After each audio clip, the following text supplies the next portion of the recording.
Bonjour à toutes, à tous. Donc, je m'appelle Geneviève Rocher, je travaille au CRIC, dans le service insertion socio-professionnelle et je vais vous partager un petit peu notre expérience, notre vécu en matière d'accompagnement des personnes migrantes ici au CRIC à Charleroi.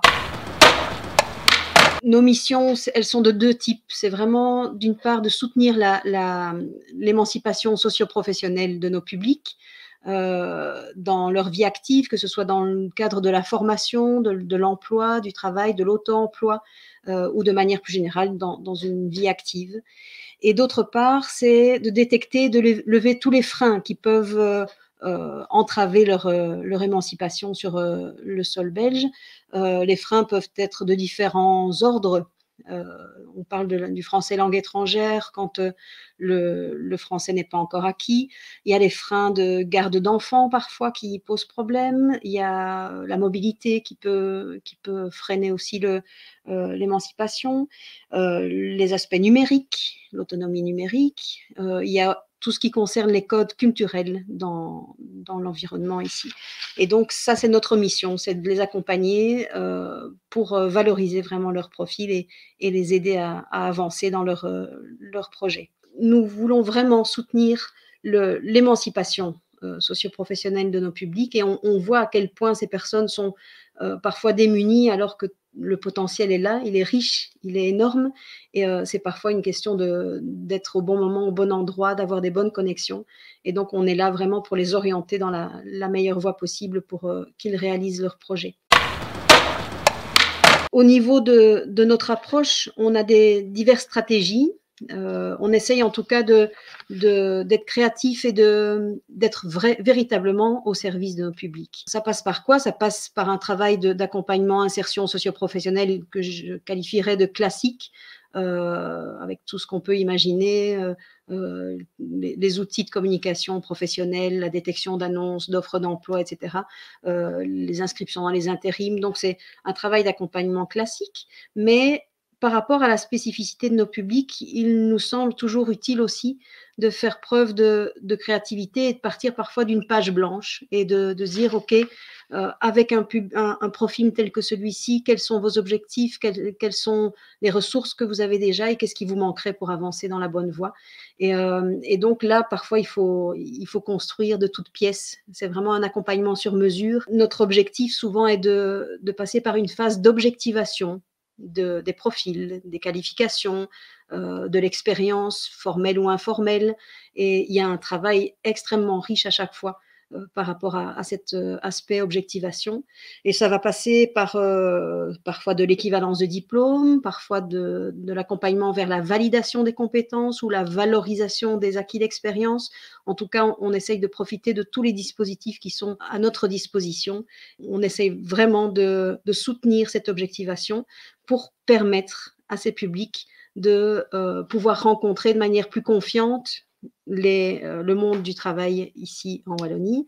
Et quand je parle de confiance, c'est vraiment un travail de confiance mutuelle puisque on travaille beaucoup en réseau et on essaye vraiment d'être un peu les interprètes, les intermédiaires entre les profils que nous recevons et les environnements socioprofessionnels vers lesquels ils veulent se tourner. Et il y a parfois autant de travail à faire d'accompagnement vers les structures ici, les entreprises, les professionnels, qu'avec nos publics aussi. Donc on travaille évidemment avec des publics qui ont des profils et des parcours extrêmement diversifiés et très, très riches. Le niveau de cursus, le niveau l'expérience, elle peut, sur le curseur, on va vraiment de pas grand-chose à des vies professionnelles extrêmement nourries. Et c'est un plaisir à chaque fois d'essayer de mettre ça en valeur, de détecter dans le bilan de départ qu'on fait, de détecter tout ce qui a porté la personne dans ses choix de vie, ou parfois c'était pas des choix, mais les choses se sont réalisées comme ça, et les personnes ont progressé dans leur parcours, et donc c'est un plaisir de les rencontrer à ce moment-là et de savoir de quoi ils ont envie pour la suite et qu'est-ce qu'ils imaginent. Des textes aussi, c'est souvent beaucoup d'illusions, qu'il faut un peu freiner, ou bien justement des croyances limitantes qu'il faut lever. Et ça, on en a énormément en face de nous, des schémas de pensée qui empêchent les personnes de se réaliser. Ces personnes ont vécu dans des environnements qui activent la débrouillardise, l'esprit d'entreprendre, l'esprit d'initiative, et qui se retrouvent ici un peu démunis par rapport à cette aptitude-là, parce que les messages que la société wallonne leur envoie sont: attendez, il faut être dans les bonnes cases, au bon moment, etc. Et donc, c'est parfois intéressant de décoder ça avec les personnes, de leur expliquer les codes un peu du monde du travail ici en Belgique francophone, et de manière plus large, et de voir un peu comment ces personnes pourraient réactiver un peu plus leur pouvoir d'agir dans l'environnement dans lequel elles sont installées. Et là, il y a beaucoup de choses à faire. Il y a vraiment beaucoup de choses à faire en collaboration avec tous les opérateurs de terrain. Et ça, c'est une de nos stratégies aussi, c'est de travailler essentiellement avec les partenaires associatifs, publics, privés, marchands ou non marchands. On essaye de développer encore davantage notre réseau de partenaires. On fait partie aussi d'espaces de concertation à différents niveaux pour pouvoir faire remonter les besoins détectés, et puis créer de nouvelles offres aussi d'accompagnement. Ce pouvoir d'agir, il est parfois un peu ralenti par les messages subliminaux que la société leur envoie, ou que nous, travailleurs sociaux aussi, on peut leur renvoyer. Et donc, on essaye de lutter un petit peu contre ça. Il y a du boulot, mais il y a vraiment des merveilles, des choses qui se font. C'est pas facile. La Covid a beaucoup ralenti certains élans, mais il y a des opportunités qui se créent quand même. Et donc, on ne lâche rien. À côté de ces croyances limitantes, il y a quand même des éléments, des facteurs qui sont objectivement pas faciles, et qui doivent être dépassés pour pouvoir progresser dans les projets individuels. Et, et c'est parfois structurel. Et on parle de l'équivalence des diplômes. Ben, il y a tellement d'impact autour d'un petit papier, un document à recevoir. Ça impacte tellement d'aspects de la vie privée, de la santé mentale, de la santé financière, des relations familiales, sociales et autres.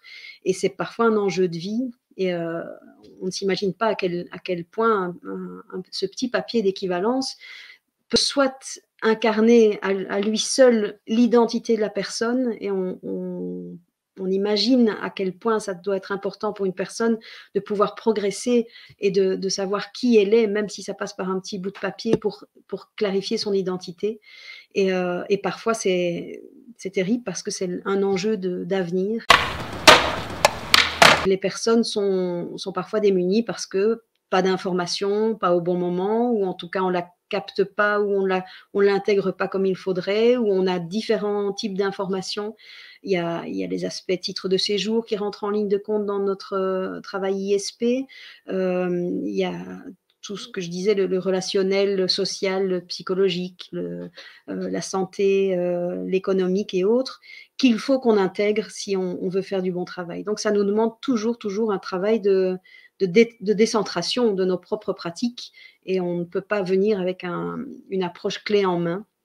Ça me semble impossible par rapport à nos publics. Bien sûr, il y a les grosses ficelles, il y a les bons réflexes, les bons automatismes à avoir, quelle que soit la demande ou les besoins de la personne, mais il faut un travail de décentration et de reconstruction d'une nouvelle réalité. Et donc, détecter des opportunités, mais si elles ne sont pas détectées, il faut les créer. Je rejoins certains courants de nos forces vives Carolo qui parlent du fait que personne n'est inemployable. Et ben là, c'est une croyance que j'ai, une certitude que j'ai aussi, c'est que c'est juste à nous adapter à cet objectif d'employabilité, même si le mot n'est pas très poétique, et de mettre tout ce qu'il faut en musique, pardon, pour arriver aux fins des personnes. Mais il y a beaucoup de potentiel, et parfois on passe à côté. Je pense que écouter, se décentrer, construire avec, donc co-construire avec tous les partenaires en présence, et avec les entreprises aussi, c'est quelque chose d'essentiel, et on a beaucoup de travail encore à faire dans ce sens-là.